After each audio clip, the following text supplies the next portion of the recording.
Hi guys, so guys कल के video के अंदर मैंने आप लोगों को बताया था स्टेप बाय स्टेप ITF 1 कैसे फाइल होती है। अगर आप लोगों ने चेकआउट नहीं किया, link in the description box. आज के इस वीडियो में हम लोग बात करने वाले हैं स्टेप बाय स्टेप ITR 4 के बारे में। जी हाँ, तो अगर आप एक बिजनेस पर्सन है, सेल्फ एम्प्लॉयड है, फ्रीलांसर है और अगर आप अपनी ITR 4 फाइल करना चाहते हैं तो गवर्नमेंट ने एक्सेल जो यूटिलिटी होती है ऑलरेडी यहाँ पे लाइव कर रखी है। तो आज की इस वीडियो के अंदर मैं आपको step by step excel utility के थ्रू कैसे फाइल करनी है वो सिखाने वाला हूँ। तो प्लीज पूरा वीडियो यहाँ पे जरूर देखिएगा। स्टार्ट करने से पहले बताना चाहूंगा, अगर आप प्रोफेशनल टैक्स एक्सपर्ट के थ्रू हमारी सर्विसेज लेना चाहते हैं ITR फाइलिंग की बहुत ही अफोर्डेबल कॉस्ट के ऊपर, link in the description box. आप हमारे 1500 से भी ज्यादा रिव्यूज को चेकआउट कर सकते हो। इसके साथ में अगर आप हमसे सीखना भी चाहते हैं तो आप माय ऑनलाइन सी के कोर्सेज को भी ज्वाइन कर सकते हो। तो सबसे पहले आपको एक्सेल यूटिलिटी के थ्रू ITR फाइल करने के लिए इनकम टैक्स की वेबसाइट के ऊपर आ जाना है।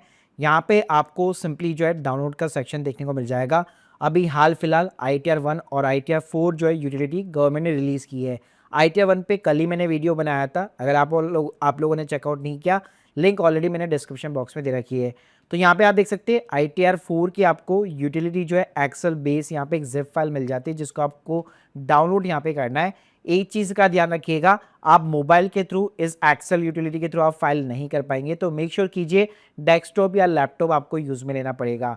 तो जैसे आप ये जिप फाइल को यहाँ पे डाउनलोड कर लेते हैं और इसको अगर आप अनजिप करेंगे तो इसमें आपको ये एक्सेल बेस जो है यहाँ पे यूटिलिटी मिलने वाली है। इसको आप सिंपली ओपन कर लीजिएगा। अब गाइस जैसे आप एक्सेल यूटिलिटी को ओपन करेंगे तो ऑफिशियल इनकम टैक्स का जो ITR 4 का जो फॉर्म होता है वो आपको यहाँ पे दिखाई देगा, एकदम ब्लैंक दिखाई देगा। लेकिन अगर आपको यहाँ पे डेटा जो है प्री फिल्ड कराना है तो यहाँ पे आप देख सकते हैं इंपोर्ट एक प्री फिल्ड का यहाँ पे ऑप्शन दिया गया है, लेकिन उसके लिए आपके पास में JSON की फाइल होनी चाहिए। और ये JSON की फाइल मिलेगी कैसे, तो इसके लिए इनकम टैक्स के पोर्टल पे एक बार आप लॉगिन कर लीजिए। सिंपली आपको जाना है ई फाइल वाले सेक्शन के अंदर, यहाँ पे आपको जाना है इनकम टैक्स रिटर्न और यहाँ पे 5th नंबर पे आप देख सकते हैं डाउनलोड प्री फिल्ड डेटा करके आपको टैब मिल जाएगी। तो यहाँ पे आप सिंपली 2526 सेलेक्ट कर लीजिए और JSON फाइल को डाउनलोड कर लीजिए। अब जिस JSON फाइल को हम लोगों ने डाउनलोड कराया है यहाँ पे इंपोर्ट प्रीफिल का ऑप्शन दिया गया है, सिंपली यहाँ पे उस फाइल को यहाँ पे आपको अपलोड कराना है। अब जैसे यहाँ पे आप अपलोड कराएंगे आपका पूरा डेटा फैच जाता है, आपका बेसिक डिटेल्स एड्रेस हो गया, आपका TCS TDS की डिटेल्स हो गई, ये सारी डिटेल्स अपने आप ही यहाँ पे आपको JSON के थ्रू फैच देखने को मिलेगी। अब शुरुआत करते हैं आपको क्या क्या यहाँ पे सिलेक्शंस करनी है और फाइल कैसे करनी है। तो सबसे पहले आपको सेलेक्ट करना है नेचर ऑफ द एम्प्लॉयमेंट। तो यहाँ पे आप देखेंगे पेंशनर का स्टेटस हो गया, या फिर लेट्स सपोज अगर आप स्टेट गवर्नमेंट या सेंट्रल गवर्नमेंट के एम्प्लॉय है, या अगर आप बिजनेस यहाँ पे रन कर रहे हैं और इसलिए आप ITR 4 फाइल कर रहे हैं तो यहाँ पे आप सिंपली अदर का भी ऑप्शन दिया गया है जिसको आप चूज कर सकते हैं। इसके अलावा यहाँ पे ये पूछेगा फाइल अंडर सेक्शन, तो मेक श्योर कीजिए हमेशा 139 subsection 1 on and before due date ये आपको राइट नाउ अभी सेलेक्ट करना है। उसके बाद में अगर आप नीचे जाएंगे तो इस साल से यहाँ पे इन्होंने एक चेंज किया है। यहाँ पे सबसे पहले ये पूछा जाएगा असेसमेंट ईयर 24 या 25, यानी कि लास्ट ईयर क्या आपने जो है न्यू टैक्स रिजिम को ऑप्ट आउट किया था। क्योंकि क्या होता है ITR 4 में अगर आप ऑप्ट आउट करना चाहते हैं तो आपको एक एडिशनल फॉर्म 10 IEA फाइल करना पड़ता है। सेपरेट वीडियोस के ऊपर मेरा ऑलरेडी आप लोगों को मिल जाएगा, ऑलरेडी मैंने क्रिएट किया हुआ है। तो यहाँ पे अगर आपने लास्ट ईयर फाइल किया था, ऑप्ट आउट किया था, तभी जाकर इस ऑप्शन को आपको यस करना है, वरना 99% केस में हमेशा इसको आपको नो करना है। अगर आप यस करेंगे तो लास्ट ईयर आपने जो फॉर्म 10 IEA फाइल किया था उसका प्रॉपर तरीके से डेट ऑफ फाइलिंग और एक्नॉलेजमेंट नंबर आपको यहाँ पे प्रोवाइड करना पड़ेगा। फिर अगर आप नीचे की साइड में जाएंगे तो यहाँ पे पूछेगा क्या इस साल के लिए क्या आप ऑप्ट आउट करना चाहते हैं न्यू टैक्स रिजिम को। तो देखो यहाँ पे मैं आपको दोनों टैक्स रिजिम बताऊंगा। तो पहले हम लोग सिंपली न्यू टैक्स रिजिम के साथ में फाइल करेंगे। तो अगर आपको न्यू टैक्स रिजिम के साथ में फाइल करनी है तो आपको ऑप्ट आउट नहीं करना है और हमेशा यहाँ पे नो सेलेक्ट करके रखना है। इसके बाद में सिंपली आपको हल्का सा नीचे जाना है, तो यहाँ पे ये पूछेगा प्रोविजो 7th होता है जिसके अंदर बहुत सारी टर्म्स एंड कंडीशन होती है, उसमें अगर आप फुलफिल करते हैं तो आपको ITR फाइलिंग करनी मैंडेटरी होती है। तो यहाँ पे देखिए बहुत सारे क्वेश्चन है, वैसे आपको रीड कर सकते हो आप, और इस पर भी यहाँ पे सेपरेट वीडियो ऑलरेडी मेरा क्रिएट किया हुआ है। लेकिन हमेशा 99% केस पे आप नो कीजिए, क्योंकि आप ऑब्वियसली बात है ITR को यहाँ पे फाइल कर रहे हो। तो अगर आप कंडीशन को फॉलो करते हो तो आप इसको यस करके कोई भी एक ऑप्शन सेलेक्ट कर सकते हो। उसके बाद में नीचे की साइड में ये पूछेगा कि आपका कोई रिप्रेजेंटेटिव असेसी यहाँ पे आपकी ITR फाइल कर रहा है, तो आपको यहाँ पे यस और नो के अंदर जवाब देना है। फिर अगर आप नीचे की साइड में जाएंगे तो यहाँ पे आप देख सकते हैं आपके सारे सेक्शन यहाँ पे आ जाते हैं। Income from the business, income from the salary, income from the other sources, house property, तो ये सारे कॉलम देखने को मिलेंगे। तो तो शुरुआत करते हैं। सबसे पहले हमारा जो मेन कॉलम है बिजनेस एंड प्रोफेशन के, तो यहाँ पे आप देख सकते हैं डायरेक्टली यहाँ पे आप अपने बिजनेस का नेट प्रॉफिट या डिटेल्स नहीं डाल सकते। इसके लिए यहाँ पे एक साइड में शेड्यूल बीपी करके बना हुआ है, यहाँ पे आपको जाना पड़ेगा। यहाँ पे अगर आप देखेंगे तो प्रेजेंटेटिव बेसिस पे हम लोग ITR 4 को फाइल करते हैं। तो दो सेक्शन मेन इंपॉर्टेंट है यहाँ पे, 44 AD हो गया और 44 ADA हो गया। सिंपल सी बात भाषा में बात करो, 44 AD के अंदर मोस्टली आपके जितने भी मैन्युफैक्चरिंग ट्रेडिंग वाले या सर्विस काइंड ऑफ द जितने भी बिजनेस होते हैं वो सारे फॉल करते हैं, जिसके अंदर डिजिटल के ऊपर मिनिमम आपको 6% का प्रॉफिट डिक्लेयर करना पड़ता है। जो कैश आपका टर्नओवर है उसके ऊपर आपको मिनिमम 8% का प्रॉफिट डिक्लेयर करना पड़ता है। इसके अलावा 44 जो AD है वो प्रोफेशनल्स के ऊपर एप्लीकेबल होता है, जैसे चार्टर्ड अकाउंटेंट्स हो गए, लॉयर्स हो गए, डॉक्टर्स हो गए, जो मेडिकल प्रोफेशंस के अंदर है, आर्किटेक्चर, इंटीरियर डिजाइनर वगैरह। तो उनकी जो भी ग्रॉस रिसिप्ट होती है उसका मिनिमम 50% यहाँ पे आपको प्रॉफिट दिखाना पड़ता है। दोनों सेक्शन में एडवांटेज ही मिलता है कि कोई भी बुक्स ऑफ अकाउंट्स मेंटेन करने की जरूरत नहीं है। तो यहाँ पे आपको डेटा कैसे फीड करना है, तो देखो अगर आप 44 AD के अंदर डेटा फीड करना चाहते, सिंपली अपना नेम ऑफ द बिजनेस डालिए, प्रोप्राइटरशिप फर्म है, GST अगर आपने ले रखा है तो जो भी आपका ट्रेड नेम है वही आपका नेम ऑफ द बिजनेस हो गया। जैसे मैंने यहाँ पे डाल दिया है पटेल एंटरप्राइज। फिर उसके बाद में यहाँ पे एक मल्टीपल टाइप के बिजनेस कोड होंगे, तो यहाँ पे आप अपनी लिस्ट के अकॉर्डिंग कोई भी यहाँ पे कोड जो भी आपके बिजनेस के ऊपर एप्लीकेबल होता है वो आप यहाँ पे सेलेक्ट कर सकते हो, और उसका कोई डिस्क्रिप्शन डालना चाहते हो तो आप वो इंसर्ट कर सकते हो। नीचे की साइड में अगर आप जाएंगे यहाँ पे, तो यहाँ पे आपसे जो है टर्नओवर पूछने वाला है डिजिटल के अंदर और कैश के अंदर दोनों। तो यहाँ पे आप डेटा उसके अकॉर्डिंग इंसर्ट कीजिएगा। जैसे लेट सपोज अगर आप UPI के थ्रू, डिजिटल के थ्रू यहाँ पे अपना पेमेंट वगैरह रिसिप्ट करते हैं कस्टमर से, तो जितना भी आपका टोटल टर्नओवर है, जैसे मान लीजिए 8 लाख रुपए का टर्नओवर मेरा डिजिटल से और 2 लाख रुपए का मैं कैश के अंदर बिजनेस करता हूँ, यानी कि ओवरऑल में 10 लाख रुपए का सालाना यहाँ पे बिजनेस करता हूँ। तो 10 लाख रुपए का जो आपका ग्रॉस टोटल टर्नओवर है 1 अप्रैल 2024 से लेकर 31 मार्च 2025 तक के बीच का, तो उसके ऊपर आपको प्रॉफिट डिक्लेयर करना है। अब यहाँ पे टर्नओवर का मतलब ये नहीं है कि बेसिकली आपको हमेशा मिनिमम 6% या 8% प्रॉफिट डिक्लेयर करना है। तो एक्चुअल में भाई आपने बिजनेस से अपना जो भी यहाँ पे प्रॉफिट कमाया वो आप यहाँ पे डिक्लेयर कर सकते हो। मान लीजिए जैसे 10 लाख का बिजनेस है तो मुझे पता है कि 4.5 लाख के आसपास मेरा प्रॉफिट यहाँ पे आराम से हो जाता है। तो यहाँ पे मैं डिजिटल के ऊपर जैसे 8 लाख के ऊपर मैंने यहाँ पे 4 लाख का प्रॉफिट दिखा दिया, 2 लाख के कैश के ऊपर टर्नओवर के ऊपर मैंने 50,000 का प्रॉफिट दिखा दिया। तो इस तरह से आप यहाँ पे चीज़ों को डिस्ट्रीब्यूट कर सकते हैं, या तो पूरा ही डिजिटल भी दिखा सकते हो आप, और या तो पूरा ही कैश के अंदर भी यहाँ पे दिखा सकते हो। बस मिनिमम जो लिमिट है वो 6% 8% की, तो उसको ध्यान में रखना। इसके अलावा 44 ADA, तो यहाँ पे देखिए अगर आप प्रोफेशन के अंदर है, मेडिकल हो गया, लॉयर हो गया, आर्किटेक्चर वगैरह हो गया, तो यहाँ पे आपको अगेन बिजनेस कोड बेसिकली यहाँ पे सेलेक्ट करना है।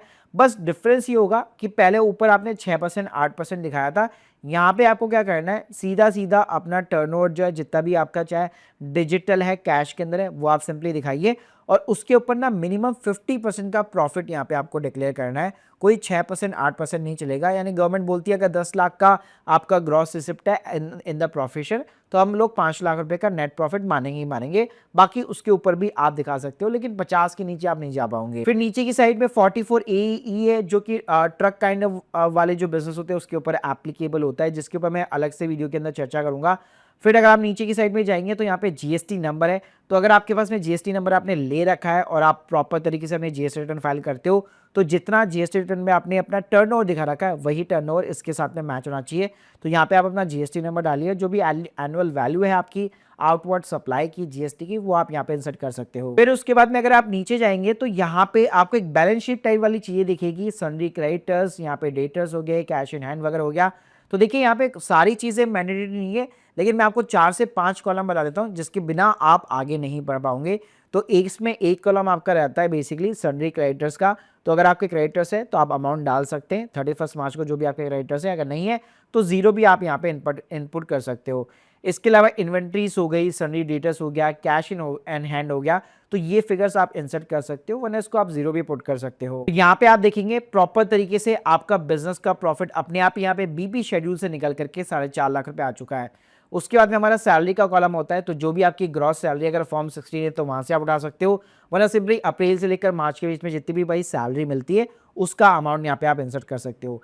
नीचे की साइड में जाओगे तो सेक्शन 10 के अलाउंसेस वगैरह देखने को मिलेंगे। तो अगर आप इस साल रिटायर हुए हो, ग्रेचुटी वगैरह है, तो आप यहाँ पे डाल सकते हो, एन्युटी पेंशन वगैरह एग्जाम करवा सकते हो। बाकी अगर आप ओल्ड टैक्स स्कीम के बेनिफिट जैसे HRA लेना चाहते हो तो यहाँ पे मैं आपको अगेन वापस आगे जाके मैं बताऊंगा कि ओल्ड टैक्स सिस्टम कैसे सेलेक्ट करनी है।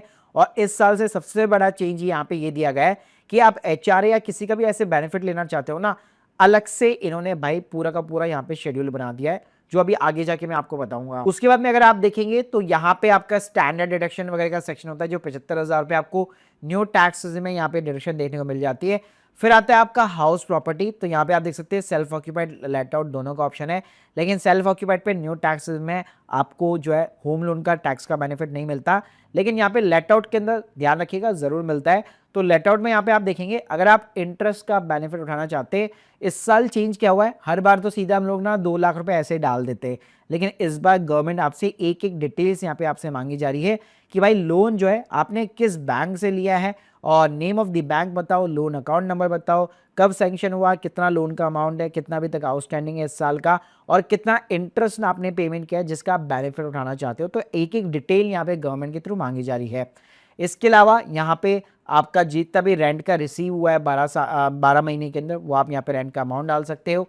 जो भी टैक्स पेड और द लोकल अथॉरिटी वगैरह म्युनिसिपल पार्टी है उसका टैक्सेस वगैरह में यहाँ पे आप क्लेम कर सकते हो। तो ये चीजें यहाँ पे अवेलेबल है। फिर गाइस नीचे की साइड में अगर आप जाएंगे तो यहाँ पे income from the other sources आपको देखने को मिल जाता है।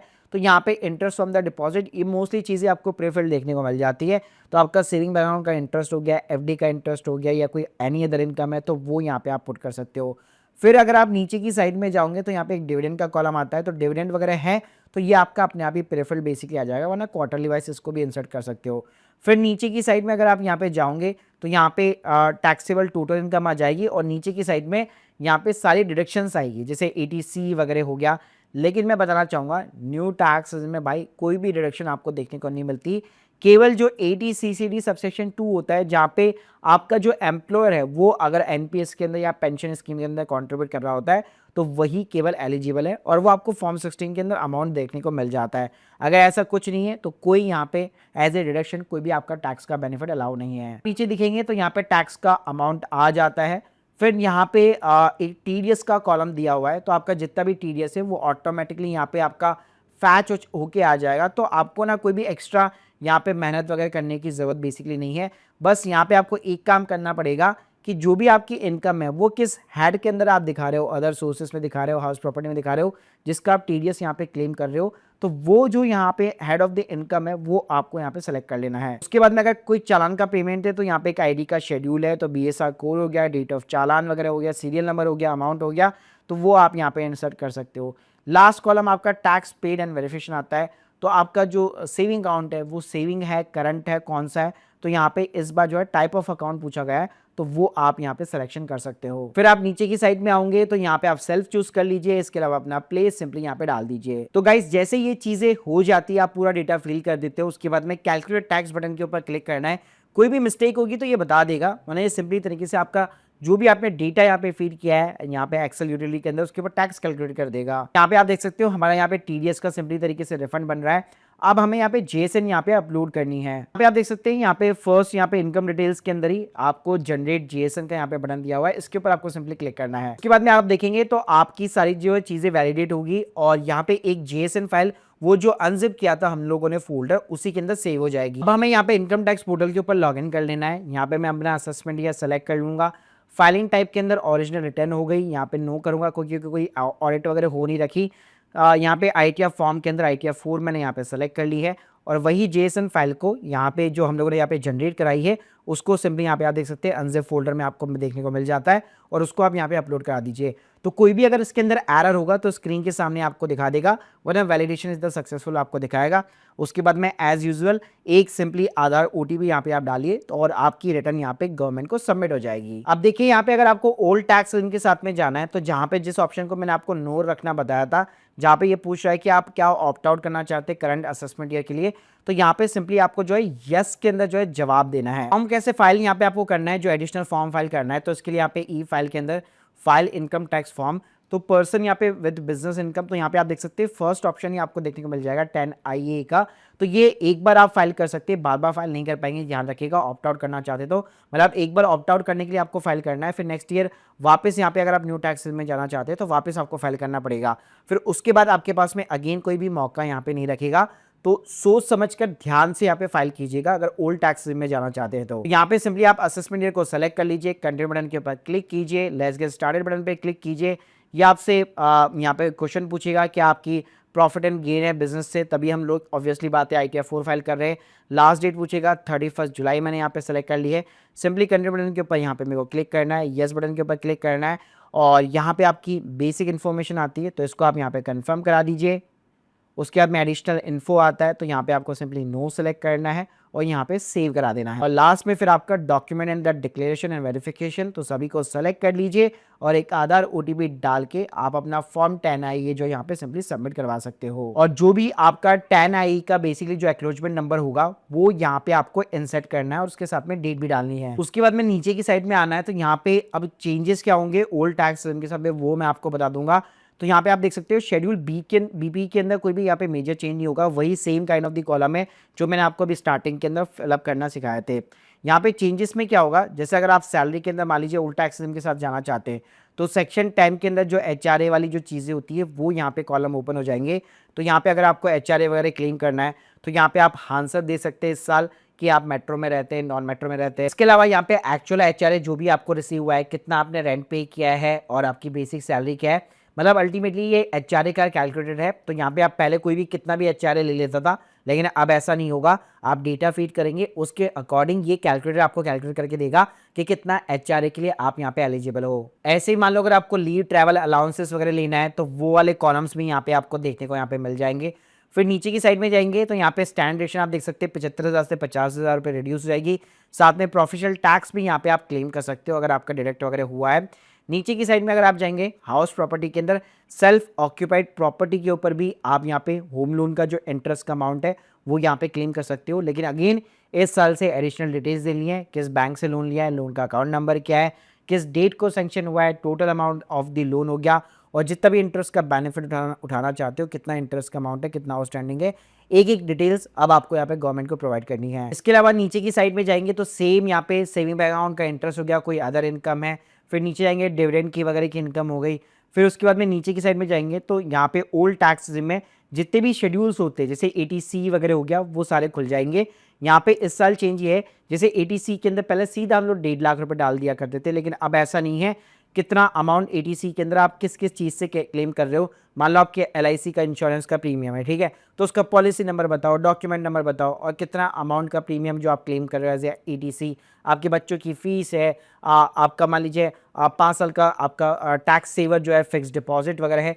तो इस टाइप की जो भी चीज़ें आपको 1 बाय 1 करके यहाँ पे इनपुट करनी है। तो ऐसे अगर आप ATD के अंदर देखेंगे तो अगर इंश्योरेंस है तो किस कंपनी से लिया हुआ है भाई, कितना पॉलिसी नंबर वगैरह है, तो अपना ये डिटेल के अंदर सारी चीज़ें जो आपसे क्लेम कर रहा है अगर आप ओल्ड टैक्स के अंदर टैक्स बेनिफिट उठाना चाहते हो। तो फिर गाइस अगर आप नीचे की साइड में जाएंगे तो यहाँ पे सारे अगेन जितने भी यहाँ पे आप डिडक्शन के कॉलम होते थे उन सभी के शेड्यूल बन चुके हैं जो आपको 1 बाय 1 करके फिलअप करने हैं और लास्ट में यहाँ पे आपका टैक्स वगैरह कैलकुलेट हो जाता है। फिर गाइस अगेन जैसे मैंने बताया था आपको कैलकुलेट टैक्स बटन के ऊपर क्लिक करना है, टैक्स कैलकुलेट हो गया, रिफंड आपका बन गया।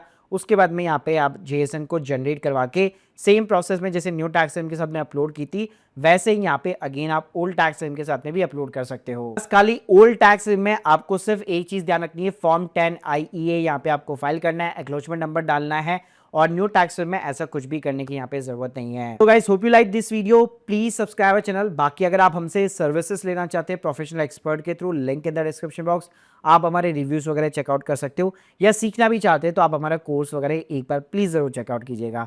Thank you guys, thank you very much.